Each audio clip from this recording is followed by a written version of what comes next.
Congressman West, welcome. Thanks so much. Pleasure to be here with you. And to start, I want to say congratulations. Thanks, Ed. So how has it been? Well, it's been very enlightening. I tell you, when you go up there and you served 22 years in the military and you've gone all over the world to protect the institutions that make this republic great, and now you get the opportunity to serve in one of those institutions, and when you wake up every day and your office is in the Longworth building, you go over to the Capitol and you place your voting card in there, that's something special. And you're now joining majority Republican House. Absolutely. 87 new freshmen, and we have 242 members on the Republican side. And no more challenging time than today. Absolutely.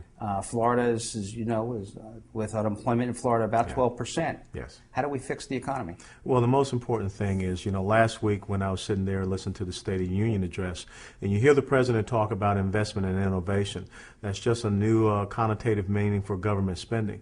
If we really want to turn it around economically with job growth and also long-term sustainable economic strength, it comes from the private sector.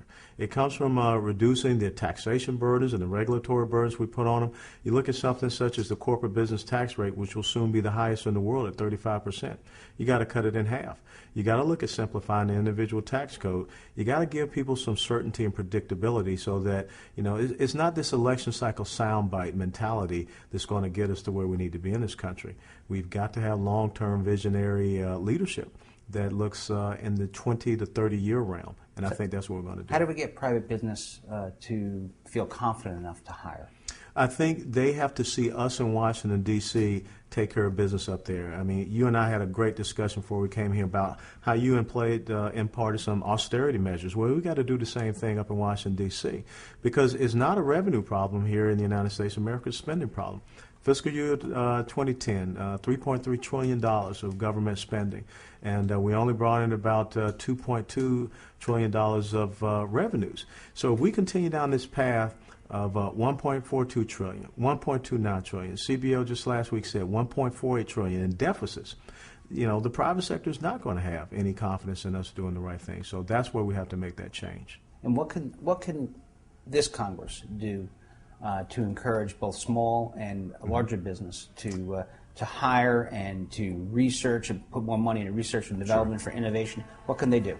Well, I think that you're starting to see that already, us looking how we can cut in Washington, D.C., but trying to give some predictability, trying to say we're going to bring down those tax rates, trying to say we're going to reduce that regulatory burden. I'm sitting on the Small Business Committee, and my subcommittee, one of them is Investigations, Oversight, and Regulation. So it's so important that I start listening to the small business owners down here, and people like Mike Jackson, people like yourself, people like Wayne Huizenga, that say, this is what we need you to do for us up there so that we can do the things to grow. Just had a great opportunity sitting over and talking to the Fort Lauderdale Airport director.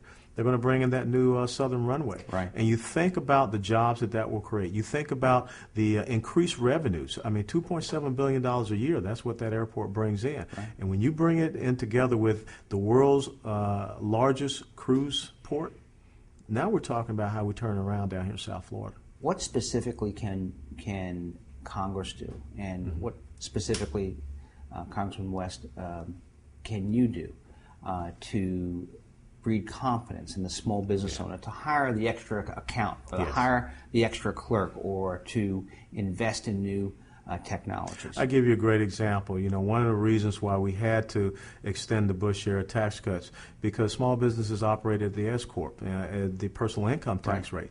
So if we all of a sudden let that personal income tax rate go for those two top brackets up 5 to 6%, that's not giving them the incentive to hire people. So at least we kept them stable. But for 2 years, that really is not very beneficial as far as the business cycle. So we've got to get people to understand, let's make things like that permanent.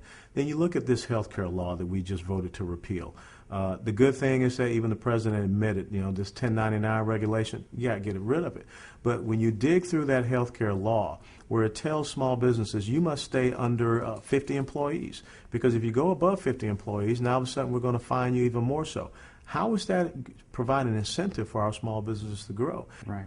This week, a Florida judge set aside the Obama health care plan. Yes. As unconstitutional. Yes. Your thoughts on it? He was spot on, because when you read the Constitution, you understand the interpretation of the Commerce Clause.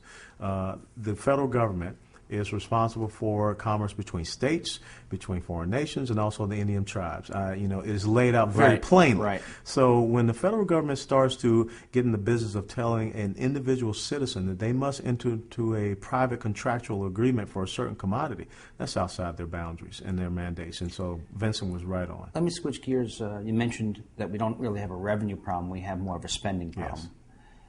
Yes. How do we reduce spending without impacting our military? Yeah. And do we address the entitlement programs? We have to. As a matter of fact, one of the things I've been telling folks, we got this debt ceiling coming up. And the only way I can support raising the debt ceiling is if we put budgetary control measures in place. We've got to have a balanced budget amendment. We have got to look at capping federal spending somewhere between 18 and 20%. We have got to take the big three entitlement programs off of autopilot and come up with some different solutions in the out years. Because if not, as they are continuing right now, by 2045, they will subsume our entire GDP and we'll be a permanent borrower nation. And then the last thing, most important, we talked about is cutting the corporate business tax rate. But when you look at our overall spending, defense budget is about 20%. But there are some inefficiencies. There's some wasteful and overhead spending that we can cut. But what we have to do, because I do sit on the Armed Services Committee, we got to reinvest that money into modernization, procurement, our installations to make sure we have good programs for our warriors and also for their families. Because as everyone has seen right now with the events going on in Tunisia, Egypt, Yemen, Jordan, Lebanon, the world is a more dangerous place. As a matter of fact, I tell people it's more Machiavellian than it is Kantian. So we have really kind of put our heads in the sand. But we now have to start looking in the out years, 20, 30 years. And don't forget China. Because with the economic upper hand that China has, the trade surplus that they have developed, the world's largest blue water navy is going to fly on a Chinese flag within the next 10 years. The debt they hold. The debt they hold. And also, coming back to the economic impact on us here, who controls the Panama Canal right now? Right. Chinese contractors. And they're looking to expand the Panama Canal and bring in larger cargo ships. We don't want them strangling us here because that's a huge impact on our port here. Let me switch gears on you again. You mentioned Egypt and the Middle East. Yeah. What's your assessment of the unrest in Egypt? Well, the thing is, I believe what started out as a true demonstration about bringing democratic principles and values into the Middle East is now being co-opted. The Muslim Brotherhood is a very serious organization. It's a political organization. It's a radical Islamic organization. They have tentacles here in the United States of America, and they have front groups that are putting forth their ideals, which are the antithesis of our constitutional republic. The thing is, there is no Washington, Jefferson, Lincoln, or Reagan in Egypt or any of these other countries. So as we're trying to promote them to have this change or transition in the immediate, then who is going to be the one that fills that void? If the Muslim Brotherhood ends up being the one, because they are the largest and strongest opposition there in Egypt, then the concerns for Israel, our most staunch ally in the Middle East, and of course you have one of the largest Jewish communities here in South Florida. What happens there? Because the connection with Hamas, the connection with Hezbollah, Iran, fomenting that as well. And economically, once again, we talked about the Panama Canal. Now think about what happens with the Suez Canal. Right.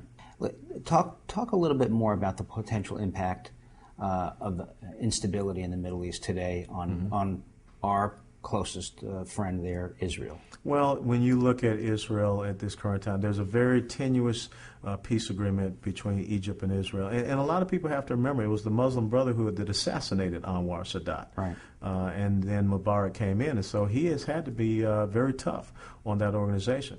But if all of a sudden the Muslim Brotherhood takes over and they have a very stated intent and purpose, not just for Israel but also for us, then you see a collusion between the Muslim Brotherhood and Hamas. Then you see a collusion between the Muslim Brotherhood, Hamas, and Hezbollah.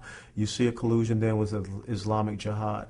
And all of a sudden Israel is really fighting a three-front war, right. Especially if something that goes south even more so in Jordan.